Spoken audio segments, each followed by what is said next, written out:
Check. um, hey guys, so this is a first, and I am very nervous, but I have this urge to share, and hopefully it helps some of y'all, and hopefully you're interested. And if not, well, maybe we'll come back around. Um, some of you may be aware I lost my dad last year in April.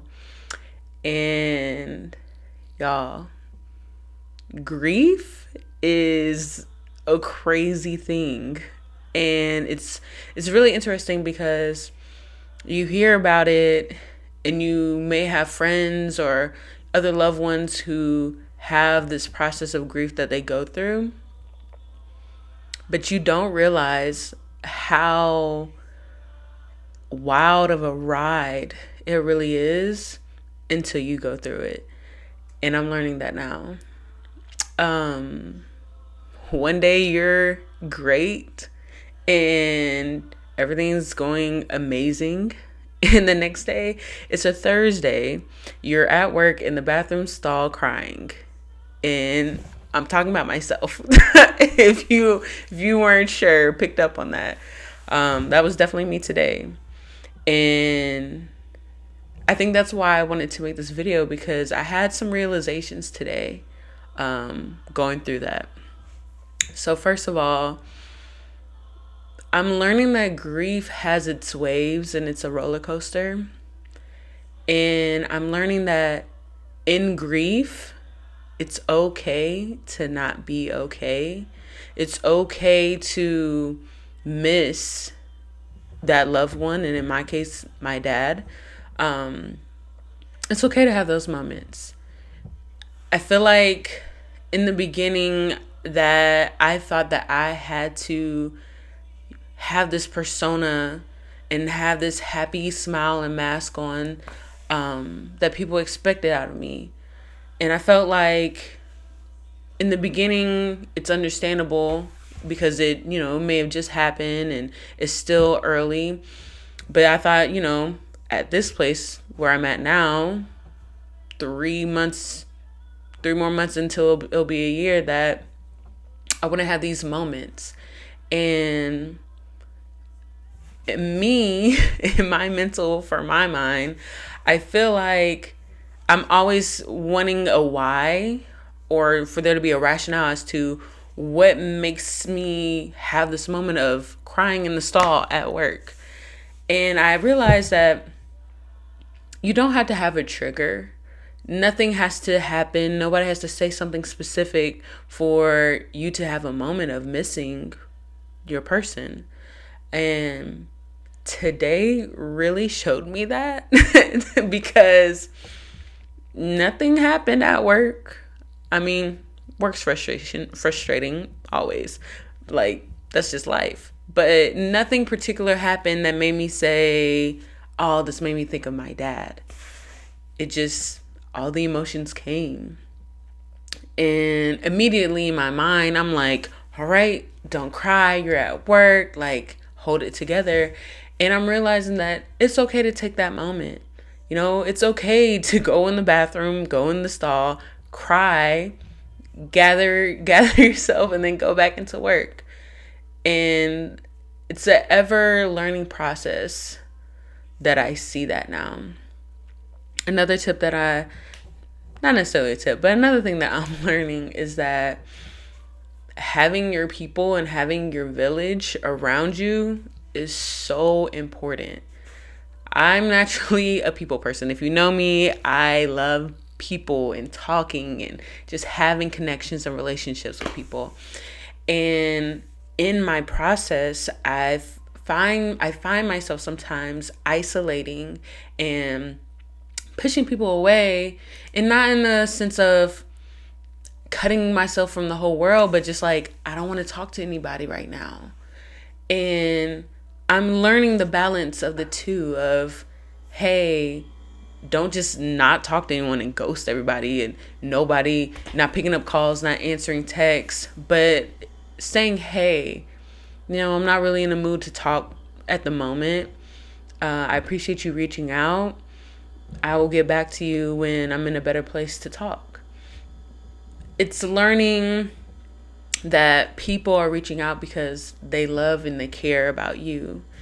And so I want to shout out my people and my loved ones for sticking with me and staying with me, even when I'm pushing you away, not answering the calls, not answering the texts, and still saying, hey, I'm here if you need me. I'm here when you need me, whenever you're ready, if you're ever ready. I'm here and I love you. And that is so important, to lean on your loved ones. For me, I'm all the way 17 hours away from my family. And one thing that I've learned is that, like, we each have our own process of how we grieve. And though everybody's process is different, everybody's process looks, this way and that way, to respect each other's process. Just because our processes don't look the same doesn't mean we're not having the same emotions and feelings. And learning that it's okay to lean even on your family. Because I know there are times where it's like, hey, I don't really want to say I'm feeling this way to my family members because you're going through it also. But in speaking how you're feeling and speaking your truth with your family, there is a bonding of, we're going through the same thing and we don't have to go at it alone. So understanding that through the grief process, there are moments where you want to be by yourself, but still being able to lean on those that you need, because isolation can really take you to a dark, sad place, and we don't want that. And then another thing that I've really been learning, look, my faith, my love for Jesus is very important to me. And I'm learning that through this process, that is something that you really have to lean into. In the moments where I feel alone, in the moments where it's like, where is hope? How is this life? What am I doing? What is next? That everything is wrong. I'm learning to lean on my faith and having moments with God and saying, God, this is how I'm feeling. I am sad. I am hurt. I'm missing my dad. Like all these emotions, because sometimes we don't want to tell our loved ones that, but saying it to God, because God already knows. He's aware of everything that we are going through, and he can take us saying that to him. So I'm learning to lean into my relationship with Jesus and leaning in and saying, this is how I'm feeling and I need you, God, because I don't know what to do. I don't know how to fix this. And it's not really a fix, but it's like, Lord, I can only go through this if I have you right next to me every step of the way. So that's something that I'm definitely learning. And one thing is that grief, I remember this quote said, we grieve hard because we love hard. And that is so true. It's so true. The love that we have for, in my case, the love that I have for my dad is so strong because he's my dad. And that's okay to have these grief moments of bawling my eyes out in my bedroom. And even in that, I'm learning that it's okay to have your moments. Embrace the feelings, embrace the emotions, but don't dwell in it. Because again, in dwelling, you are able to, you allow yourself to sink into that place that could lead into a dark, deep sadness or a dark, deep isolation or depression. And we're not meant to be alone. We're not meant to be isolated from everybody and everything that we need and that we love. So grief is a roller coaster, like a true roller coaster. And that's okay. I'm going to read this message that one of my very close friends, my girl, sent to me, and it really put perspective, and I just want y'all to hear it. She told me, she said, one thing about grief is that it's not linear. It comes in waves and often unexpected than expected. She was like, the waves never stop coming, and somehow you don't really want them to. But that's the beauty, the hidden beauty of it, is that there's grief and frustration, but it also gives you an opportunity to reflect. Sometimes for a while, and all you can do is float and stay alive. But in the between waves, there's life, and just know that you'll come out of it stronger than before.